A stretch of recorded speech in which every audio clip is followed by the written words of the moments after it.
Bismillahirrahmanirrahim. Assalamualaikum warahmatullahi wabarakatuh. Alhamdulillahi rabbil alamin. Alladzi ja'alana as-sa'imin al-mu'minin linusbiha minal muttaqina insyaallah. Wassalatu wassalamu ala rasulillahil karim Sayyidina Muhammadin wa ala alihi wa sahbihi ajma'in wa ba'du. Saudara-saudariku, berjumpa kembali dalam serial Aku Suka di edisi yang ke-16, di hari ke-16 di bulan Ramadan tahun 1441 Hijrah. Masya Allah, tak terasa kita telah masuki pertengahan menuju akhir puncak Ramadan di tahun ini, dan tentunya ini semakin menambah motivasi kita untuk sungguh-sungguh dalam beramal saleh, sekaligus memanfaatkan momentum ini untuk bermohon kepada Allah Subhanahu wa taala, tidak sekedar kita minta Allah mengampuni dosa-dosa kita, menyayangi kita, tapi juga memohon agar seluruh amalan kita diterima oleh Allah Subhanahu wa taala, khususnya sampai detik Ramadan di hari ke-16 ini. Baiklah teman-teman, kita akan coba lanjutkan bahasan kita pada edisi kali ini untuk melanjutkan serial pembahasan spesial di hari ke-15 seputar akhir zaman, yang insya Allah kita akan coba tutup dan sempurnakan pembahasannya di pertemuan kali ini. Sedikit mengingatkan, kita telah bahas tentang pengertian akhir zaman ya secara filologis dalam pendekatan bahasa di pertemuan yang lalu. Saya telah uraikan pengertian tentang makna akhir, ya, batas puncak dari setiap hal, baik menunjuk kepada aktivitas, bahkan menunjuk kepada waktu. Lebih dalam tentang itu, mohon berkenan kiranya untuk merujuk pada kajian kita di pertemuan yang lalu, sehingga ada kesinambungan dan ketersambungan pembahasan dengan uraian saat ini. Demikian zaman telah kita uraikan, baik dituliskan dengan tulisan seperti ini yang saya bulati, menggunakan alif panjang setelah mim, ataupun demikian pendek ditulis az-zaman dan zaman. Ini kita sepakati dalam uraian bahasa Arab sebagai waktu yang mutlak sifatnya, terbentang luas tanpa batas, baik pendek ataupun panjang, mutlak. Dan ini pun ditemukan pengertiannya dalam hadis Rasulullah SAW dari sahabat Abi Bakrah yang telah tuntas juga kemarin saya uraikan. Karena Al-Quran sifatnya kitab petunjuk, dan petunjuk mesti memiliki kejelasan dan detil penggunaan manfaat, maka Allah Subhanahu wa taala merinci turunan dari zaman ini menjadi bentuk waktu yang spesifik terkait dengan aktivitas kita di bumi untuk menuju rahmat Allah saat kembali ke akhirat nanti.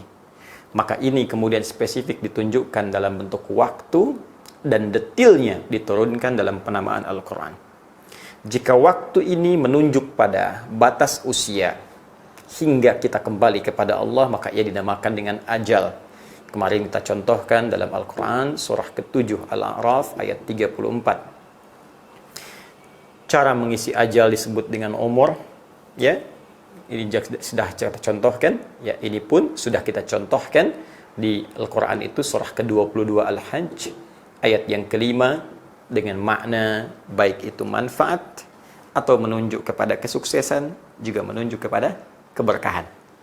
Saya ingatkan sekali lagi, mohon berkenan, jika ada yang bertanya berapa umurmu, ini sesungguhnya pesan spesifik yang ditanamkan oleh Allah pada jiwa kita yang paling dalam. Dari sekian diberikan usia itu sampai kita kembali nanti, berapa yang sudah kita gunakan sebagai manfaat dalam hidup kita.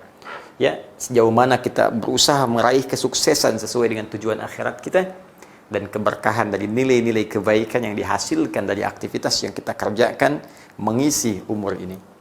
Jika tiba waktunya untuk kembali, maka masanya disebut dengan dahr, sudah kita uraikan. Datang maut untuk menjemput, ini pun kita detilkan kemarin, ya, Quran surah ketiga itu ayat 185. Sebelum meninggal disebut dengan mayit, ya, saat wafat disebut dengan mayit, yang mengambil nyawanya disebut dengan malakul maut. Dan kita berharap dalam keadaan yang sangat tenang seperti di Quran surah 89 ayat 27 itu diungkapkan. Baik. Nah, sekarang kita ingin bicara begini. Ya Allah, sebelum tiba akhir zaman, berakhirnya masa saya beraktivitas di bumi ini untuk kembali kepadamu. Bagaimana caranya saya mengisi waktu ini agar mengandung nilai-nilai manfaat yang disebutkan di sini? Bermanfaat, baik, sukses. Adakah kiranya ya Allah Engkau berkenan memberikan nama spesifik waktu yang akan mengiringi aktivitas saya untuk mendapatkan semua nilai kebaikan yang tadi Engkau isyaratkan? Apa nama waktunya? Yang paling dahsyat, Al-Quran pun bahkan sampai merinci ke nama waktunya dan menjelaskan dari waktu yang diberikan ini, gunakan hal-hal berikut ini supaya waktu yang aku berikan, kata Allah, punya nilai dalam kehidupan yang kau lalui. Maka turunlah kemudian surah yang ke-103. Quran surah 103 memberikan langsung nama waktunya, disebut dengan Al-Asr. Allahu Akbar. Wal asr, Allah berfirman, bahkan menggunakan sumpah, wawunya qasam. Qasam bermakna sumpah. Ya, Allah itu tak bersumpah pun pasti serius. Pasti benar. Pasti nyata. Nah, karena itu ada rumus dalam tafsir. Kalau kemudian satu ayat Al-Quran dibuka dengan kalimat sumpah, sampai-sampai Allah harus bersumpah, ini menunjukkan bahwa informasi yang disampaikan sangat luar biasa pentingnya dan tidak memberikan celah kepada kita untuk mengabaikannya. Ya, seakan-akan di sini ada kesan nih, manusia ini bisa lalai. Ya, manusia bisa mengabaikannya, maka ditegaskan dengan sumpah supaya kita merasa lebih serius untuk menyikapi ayat dan informasi yang disampaikan. Nah, hanya persoalannya, apa itu asr? Secara bahasa, asr termasuk bagian dari waktu. Spesifiknya adalah waktu yang mengiringi setiap aktivitas yang dikerjakan. Ya, jadi kalau ajal ini masih umum sampai usia berakhir, nah, dalam mengisinya disebut dengan umur. Waktu yang mengisi umur yang digunakan untuk beraktivitas itu disebut dengan asr namanya. Nah, jadi 24 jam itu setiap detiknya itu asr. Ya, dari bangun tidur sampai tidur lagi, sekarang pun asar. Ya, sekarang asar. Jadi sore itu bukan asar bahasa Arabnya. Sore itu masa al-khair. Selamat sore, semoga sore ini kita dalam kebaikan. Tapi waktunya yang kita lalui disebut asrun. Ya, kalau spesifik dikatakan ini modal. Modal waktu. Ya, modal bentuknya waktu yang diberikan oleh Allah kepada kita untuk meniti aktivitas dalam rangka mengumpulkan sifat-sifat umur ini untuk mengisi usia kita. Ini modalnya. Ya. Jadi kita seakan berniaga menggunakan waktu ini. Ayo gunakan sampai tiba ajal. Ya, dan isi ini untuk meraih makna ini. Cuma teman-teman sekalian, yang penting kita sadari adalah bagaimana memanfaatkan modal ini. Karena ada orang diberikan modal, kadang-kadang nggak sukses. Coba, ilustrasinya begini. Ada orang diberikan 24 juta nih. Ya, mohon maaf. Silakan gunakan. Kalau dia balik cuma bawa 12 juta, berarti rugi kan 12 juta? Balik cuma bawa 20 juta, berarti rugi 4 juta kan? Ya, harusnya kan kita untung kan? Diberi modal 24 juta, dapat keuntungan sekian. Misalnya 30 juta. Ya, dikurangi modal 24, untung 6 juta. Itu baru sukses. Nah sekarang, kata Allah, saya berikan modal waktu yang mengiringi aktivitasmu, kamu mesti sukses. Gunakan untuk beraktivitas. Yang paling dahsyat ketika Allah menunjuk manusia yang beraktivitas pun, itu langsung disandingkan dengan kalimat yang sangat spesifik diksinya. Ya, mungkin tidak banyak orang mengetahui kalau di dalam Al-Quran, nama manusia itu, manusia, setidaknya ia memiliki 5 nama. Ya, ada berapa? 5 nama, setidaknya, secara umum. 1, jika menunjuk kepada nafsunya, ya, yang terkumpul di situ nafsu dan takwa, maka ia disebut dengan bashar namanya. Bashar. Qul innama ana basyarum mithlukum. Demikian setiap Jumat kita baca Al-Kahf itu di penghujung ayatnya, bashar disebutkan 35 kali dalam Al-Quran. Makhluk nyata, berkulit halus, punya nafsu. Jika disebutkan sifat tampaknya yang beda dengan jin, jin tak tampak, manusia tampak. Dan kelembutannya, ramahnya, maka disebut al-ins namanya. Ya, lawan langsung dari kata jin. Karena itu setiap disebut kalimat ins, seringkali jinnya muncul. Ya ma'syaral jinni wal ins, wa ma khalaqtul jinna wal ins. Disebutkan pasangan ini 18 kali dalam Al-Quran. Ketiga, kadang disebutkan dengan asal turunannya. Ya, secara genealogis kembali kepada Adam alaihissalam. Maka disebut Bani Adam, anak turunan Adam alaihissalam. Ini disebutkan setidaknya 7 kali dalam Al-Quran. Ya Bani Adam khudhu zinatakum 'inda kulli masjid. Baik, seperti di Quran surah ke-7 Al-A'raf itu. Kemudian yang keempat, ada sifat sosialnya untuk menunjuk manusia nggak bisa hidup sendirian. Jadi sepanjang hidup itu nggak bisa sendiri. Bahkan wafat pun butuh orang lain. Kan kemarin saya sampaikan, sekaya-kayanya orang nggak bisa ngubur sendiri-sendiri. Sekaya-kayanya dan sehebat-hebatnya orang nggak bisa menguburkan diri sendiri. Dan dia masih butuh orang lain. Ya. Karena itu disebut dengan fungsinya nas. Karena butuhnya banyak kepada orang, maka kalimat ini paling banyak disebutkan dalam Al-Quran, yaitu 241 kali. Bahkan langsung spesifik surahnya, surah yang ke-114. Surah paling favorit dibaca dalam tarawih plus witirnya. Qul a'udzu birabbin nas. Yang kelima, ini yang paling menarik. Jika disebutkan nama manusia terkait dengan aktivitasnya yang ia mesti kerjakan secara total, totalitas aktivitas dari bangun tidur sampai tidur lagi, maka namanya berubah menjadi al-insan. Insan, ya. Al-insan, bahkan ada nanti surahnya, surah ke-76, surah al-insan disebutkan setidaknya al-insan 65 kali dalam Al-Quran. Sekarang perhatikan begitu indahnya diksi Al-Quran. Sekali lagi ini menegaskan bahwa Al-Quran bukan karya manusia. Al-Quran bukan buatan makhluk. Al-Quran firman Allah. Firman Allah. Kalau bukan firman Allah, mustahil bisa sedetil ini. Mustahil diksinya sempurna. Al-Quran bukan makhluk. Al-Quran sekali lagi bukan makhluk. Firman Allah subhanahu wa ta'ala yang bukan terkait dengan karya manusia. Sekarang lihat. Wal asr. Sumpah. Demi modal waktu yang aku berikan pada manusia untuk beraktivitas. Karena sifat manusianya beraktivitas, maka silahkan cek 1-5 tadi. Mana yang paling sesuai? Ini.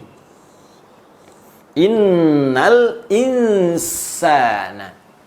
Nah, karena itu cara menerjemahkannya, sungguh, kata Allah, inna harfu taukidin wa nasbin tansibul isma wa tarfa'ul khabara mabniun alal fathi la mahalla lahu minal i'rabi. Ya, dalam ilmu i'rab, gramatikal bahasa Arab, demikian. Inna itu huruf taukid, huruf penguat, nasab, tancapkan. Kalau di ilmu loghah itu begini. Kalau bukan i'rab ya, ilmu fikih loghahnya, nasaba itu menancapkan sesuatu dengan kuat. Ya, nasaba rajulu asahu alal ardi. Seorang lelaki menancapkan tongkatnya ke bumi dengan kuat sehingga nggak goyang. Begini itu nasab. Ya, taukid menguatkan. Jadi kalau kita ingin terjemahkan inna, ya, kita katakan Allah menyampaikan pesan sungguh, tancapkan dalam jiwamu yang paling dalam, jangan goyah, kuatkan. Ya, innal insana, sungguh setiap manusia yang beraktivitas itu lafi khusr, dia berpotensi mengalami kerugian. Rugi. Apa yang rugi? Dikasih 24 jam oleh Allah modal waktu beraktivitas, tapi modal nggak dipakai untuk beraktivitas yang menghasilkan makna umur. Tuh, ini nggak ada nilainya. Manfaat gak ada, dikasih 24 jam, ya 3 jamnya gibah. 30 menit bikin hoax. 1 jam berselisih. Hah? Ada yang menipu, ada yang macam-macam, ada yang ribut dan sebagainya. Dikasih ujian, ya masih berbuat maksiat juga. La haula wala quwwata illa billah. Rugi. Maka hidup kita mesti punya arti, hidup kita harus punya nilai.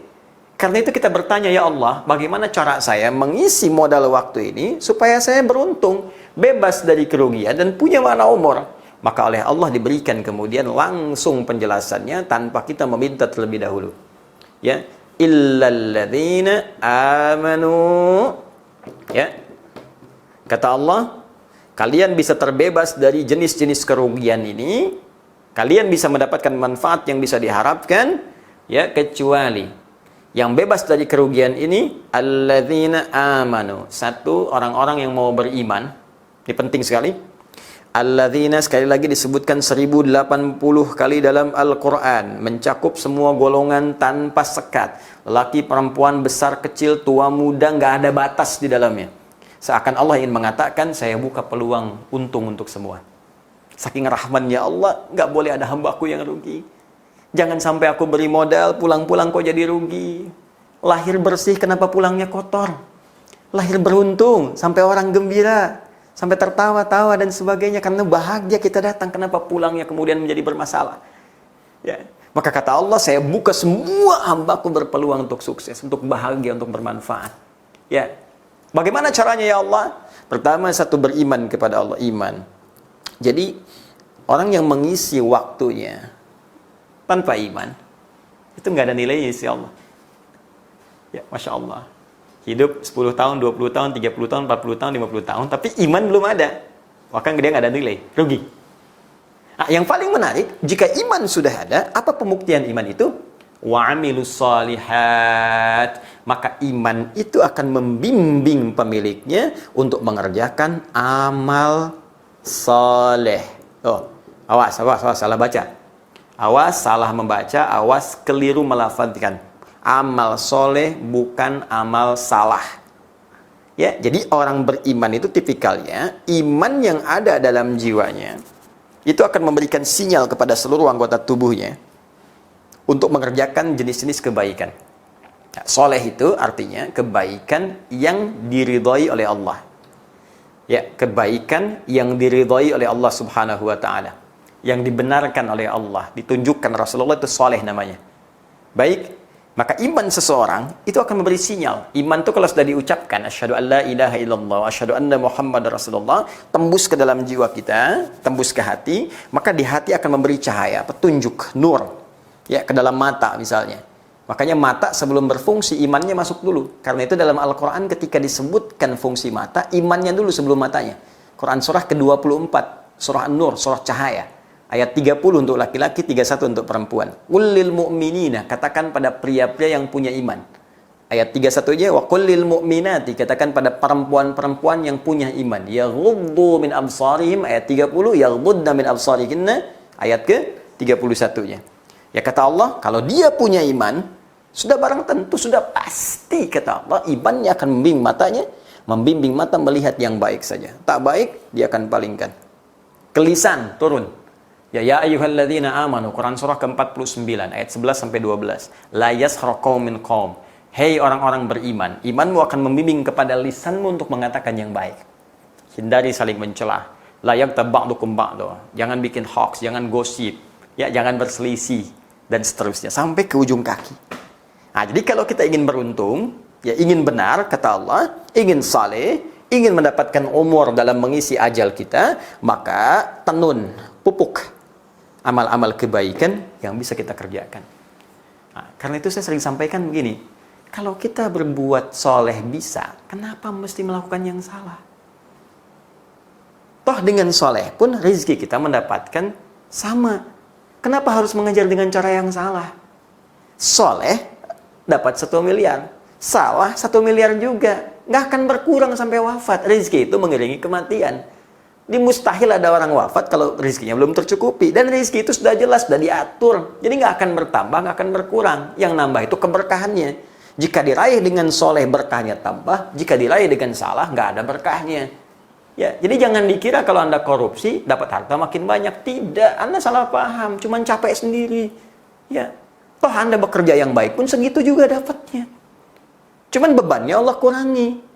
Korupsi langsung 1 miliar, kerja biasa 10 juta, 10 juta. Dengan 1 miliar beban Anda makin berat. Tekanan ini, beli itu, jaga, takut ketahuan. 10 juta nggak kerasa. Setiap ada kebutuhan, kasih. Kumpul-kumpul sampai meninggal, dapatnya 1 miliar juga. Cuman keberkahannya lebih banyak. Lantas kalau Anda bisa mengerjakan yang soleh, kenapa cari yang salah? Ya kan? Ya demikian cara berpikirnya. Kalau orang paham, mengerti dengan rumus seperti ini, saya kira orang cerdas tak akan mungkin memilih yang buruk. Ini satu. Ya, karena itu, sekarang, ini yang paling menarik, ini pun diturunkan lagi. Amal soleh tak ada batas. Bisa dikerjakan siangnya, ya, bisa dikerjakan malamnya. Allahu Akbar. Ya, dirinci lagi oleh Allah. Rinci sekali. Bahkan dari mulai fajar, silakan beraktivitas. Turun surah Al-Fajr, surah 89. Wal fajri walayalin ashar. Demi waktu fajar, ayo beraktivitas. Ya, mulai beraktivitas, datang duha, muncul surah Ad-Duha. Wad-duha wal laili idza saja. Terus sampai ke malam, lail, ada surat Al-Lail. Coba lihat. Ya, bahkan rinci kalau Anda buka misalnya di An-Naba, Quran surah ke berapa An-Naba? 78 ayat 10 sampai 11. Ya. Wa ja'alna al-laila libasa wa ja'alna an-nahara masya Allah, bahkan atur spesifik. Silahkan amal soleh. Kalau bekerja passionnya ambil untuk siang. Silahkan bekerja sesuai passion masing-masing. Anda siapa? Anda di birokrasi, silahkan jadi birokrat. Ya, Anda di diplomasi, silahkan jadi diplomat. Anda pebisnis, silahkan. Pengusaha, silahkan, tak ada masalah. Pedagang, ada yang guru, pengajar, ustadz, dosen, silahkan. Passion sepanjang dengan itu, bakat Anda ada di situ, Anda bisa menempuh nilai-nilai kesolehan. Supaya nggak rugi. Ya, mumpung jadi pejabat, bikin kebijakan-kebijakan yang soleh. Sebab kalau jabatan sudah hilang, peluang itu hilang lagi. Mumpung sekarang harta banyak dititipkan, cari yang soleh-soleh. Makanya diberi peluang nih cara berbuat soleh dengan harta seperti ini. Ada sedekah, ada infak, ada zakat, ya, dan seterusnya. Mumpung masih ada ilmu, ayo mengajar dengan baik, dengan cara yang soleh. Ya, jangan sampai ngajar hanya untuk dapat, misalnya balasan, ya, pujian, cari jawaan, materi dunia dan sebagainya. Ukur supaya benar dalam pandangan Allah Subhanahu wa taala. Baik, siang gunakan untuk bekerja, malam gunakan untuk istirahat.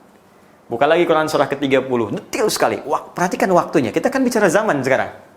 Sampai detail diukur malam buat istirahat. Wa min ayatihi, kata Allah, di antara tanda-tanda kebenaran Allah, kebesaran Allah Subhanahu wa taala, menjadikan malam untuk istirahat. Manamukum bil-laili wan nahar. Siang boleh sedikit untuk tidur siang. Ya. Tapi atofnya di situ bisa ditukar. Artinya ada orang memang kerjanya siang, malamnya istirahat, seperti nelayan misalnya. Ya, yang penting ada keseimbangan, karena semakin Anda ambil waktu malam ke siang, maka maaf, konsekuensinya bisa ngantuk berlebihan. Ya, mengambil waktu malam ke siang maksudnya apa? Pekerjaan Anda ditambah sampai ke atas, begadang. Ya, begadang.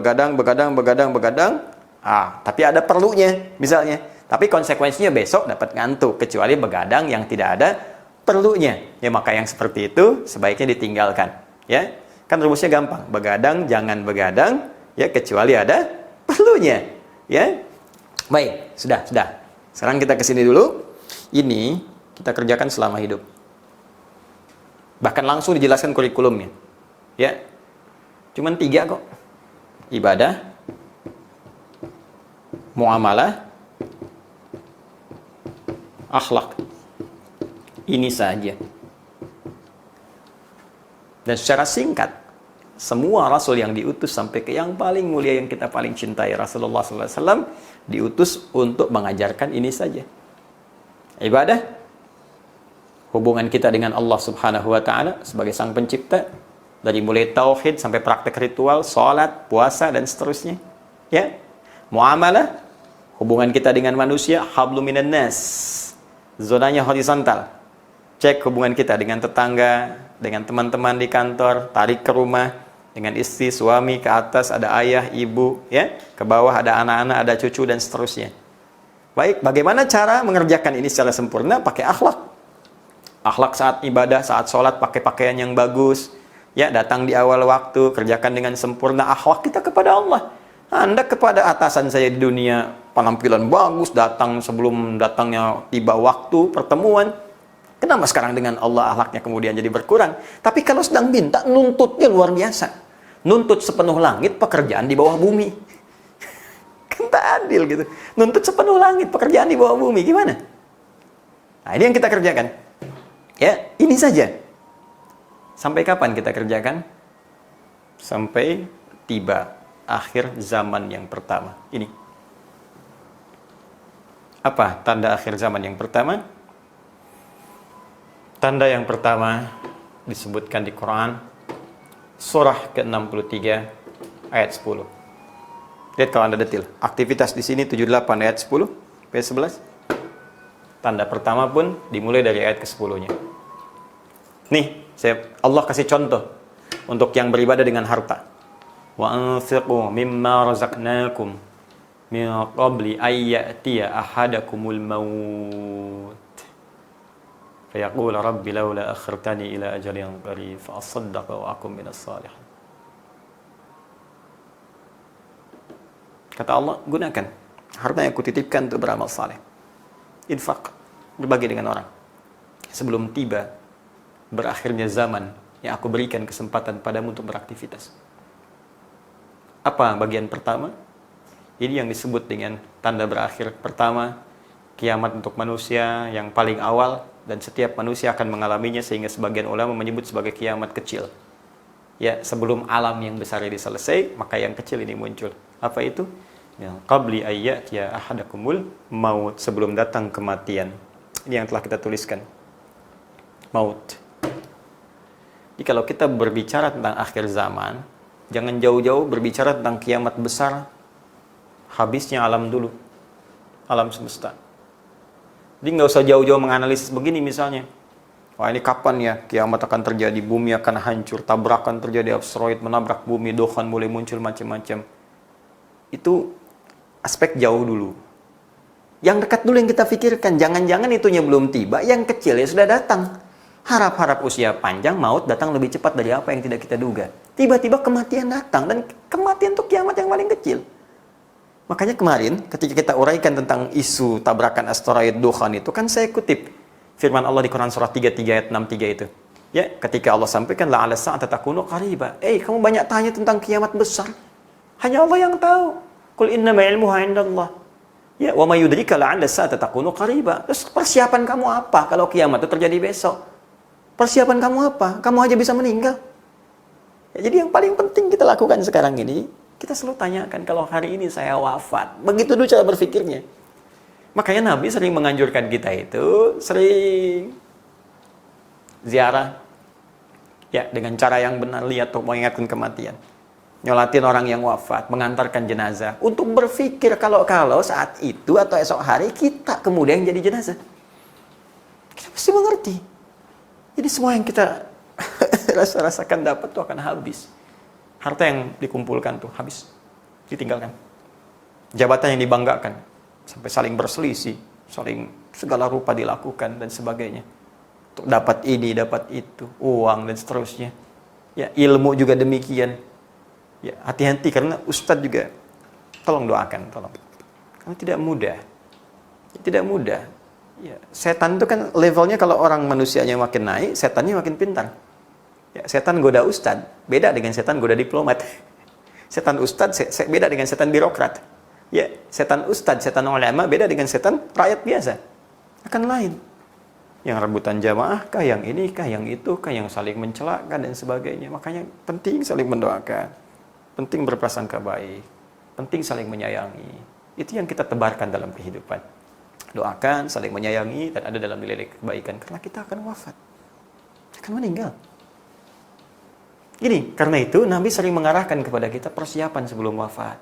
Jangan sampai ada penyesalan, karena ayatnya sudah turun. Kan di situ jelas Allah mengatakan, ada orang yang menyesal sampai mengatakan kepada Allah, ya Allah, laula akhartani ila ajal yang qarib. Tambah dikit aja ajal nih, batas usianya tambahin dikit aja ya Allah. Tambah dikit, aku janji. Kalau ada kebaikan tersisa, besar pun semua aku berikan. Wakafkan aja semuanya. Ya. Tambahkan ya Allah, walau cuma 5 detik aja untuk mengatakan semua aku wakafkan, selesai. Sehingga nggak ada beban dalam kehidupannya. Gitu. Jadi kita berpikir yang besar-besar. Ternyata akhir zaman yang pertama itu maknanya kematian. Wafat. Ya. Hanya kita pun mesti waspada. Kenapa? Karena ternyata dengan diutusnya Rasulullah SAW, Allah menegaskan bahwa beliau adalah seorang Rasul yang terakhir. Untuk umat yang terakhir. Untuk masa yang terakhir. Jadi sesungguhnya akhir zaman itu sudah dimulai sejak Rasulullah SAW diutus. Bahkan Allah sudah mengatakan masa semakin mendekat. Kiamat yang besar semakin mendekat. Dengan statement yang diturunkan lewat firman Allah di Quran surah ke-54 itu. Ayat yang pertama, surah Al-Qamar. Bahkan Allah langsung berikan tanda alamnya. Iqtarabatis sa'atu wa insyaqqal qamar. Sungguh as-sa'ah, kiamat semakin mendekat dari yang sebelumnya, makin dekat, makin dekat, makin dekat. Ya, dan bulan telah terbelah. Bukankah sudah dibuktikan lewat NASA? Ya? Dan orang-orang yang tahu antariksa bahwa pernah ada bekas terbelahnya bulan, nampak jejaknya, terlihat. Allah mengatakan semakin dekat. Hanya kan hitungan Allah beda dengan hitungan kita. Bukankah sehari di akhirat itu sama dengan 1000 tahun dunia? Ya kan? Hitungannya beda. Jadi kalau kita mengukur di masa Nabi Muhammad SAW ke kita sekarang, belum tentu seperti yang kita gambarkan, karena hitungan Allah berbeda dengan hitungan kita. Entah itu 2000 tahun setelah Nabi, entah 3000 tahun, entah 4000 tahun. Mungkin dalam hitungan Allah cuma 2 hari, 3 hari, 4 hari, tapi hitungan kita bisa terasa berbeda. Hanya karena itulah ketika seorang bertanya tentang kapan waktunya kiamat terjadi, tidak ada kecuali tanda umum saja supaya kita mengamalkan amal-amal soleh, supaya persiapan itu bisa dilakukan dengan sempurna. Hanya yang paling penting untuk waspada, keterangan sudah jelas bahwa orang-orang beriman jangan khawatir. Orang beriman gak akan khawatir dengan kiamat. Jadi kalau ada orang panik dengan kiamat segala rupa, pada kejadian aja belum, ini menandakan imannya lemah. Iman harus diperkuat lagi. Kenapa? Karena semua orang beriman yang imannya benar, bukan orang munafik. Ingat, bukan orang munafik, yang imannya benar, Allah akan wafatkan sebelum tiba kiamat. Di orang yang beriman dengan iman yang benar tidak akan mengalami huru-hara kiamat. Ya, tidak akan mengalami dahsyatnya kiamat. Orang diangkat, bumi diangkat, segala rupa diadukan dan sebagainya. Ya ihnil manfus, seperti dilempar-lempar seperti kapas, ya, ditabrakkan dan itu. Bagi orang beriman tidak akan mengalami itu semua karena akan diwafatkan sebelum tiba kiamat yang besar itu. Cuma tantangannya tidak mudah karena tanda-tandanya pun itu yang ditanyakan oleh malaikat kepada Rasulullah SAW dalam hadis riwayat Muslim. Ini sebagai penutup kita. Ya, nomor hadis yang ke-8. Kalau punya kitab jadi jilid yang pertama, nomor hadis yang ke-8, rawinya sahabat sekaligus mertua Nabi, yaitu Umar bin Khattab radhiyallahu taala anhu. Al-Imam An-Nawawi mengutip hadis ini dalam Al-Arba'innya, memosisikan pada nomor hadis yang kedua. Bahkan disebut dengan hadis Jibril. Ya, panjang kalau kita bacakan, ya, an Abi Hafs Umar bin Khattab radhiyallahu taala anhu. Qala bainama nahnu julusun inda Rasulullah sallallahu alaihi wasallam ittala alaina rajulun shadidu bayadi thiyabi shadidu sawadi sa'ari ya la yura alaihi atharu safari wa la ya'rifu minna ahadun. Ya, fajalasa ila Nabi sallallahu alaihi wasallam wa wada'a kaffayhi ala fakhidaihi. Ya, kemudian wada'a fakhidaihi ala fakhidaihi wa wada'a kaffayhi ala fakhidaihi faqala, ya, wa wada'a rukbatayhi ala rukbatayhi, kemudian wa wada'a kaffayhi ala fakhidaihi faqala ya Muhammadun akhbirni anil Islam. Dijawab oleh Nabi akhbirni anil iman. Dijawab oleh Nabi akhbirni anil ihsan. Terakhir dia bertanya matas sa'ah, kapan kiamat terjadi? Dijawab oleh Nabi, mal mas'ulu anha bi'a'lama minas sa'il. Yang ditanya tidak lebih tahu daripada yang bertanya. Kemudian bertanya lagi, terangkan kepadaku tanda-tandanya. Jadi kalau tanda ini sudah ada, itu artinya semakin mendekat. Cuma ukuran dekatnya kita pun belum tahu. Hanya semakin waspada. Kenapa?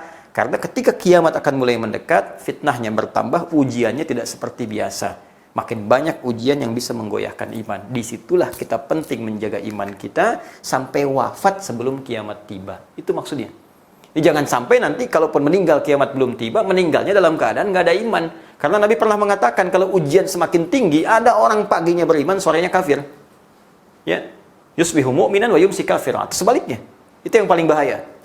Ya, dan itu akan terjadi. Ada orang tadinya beriman, tiba-tiba murtad. Ada orang tiba-tiba, ya demikianlah. Berubah, tidak konsisten.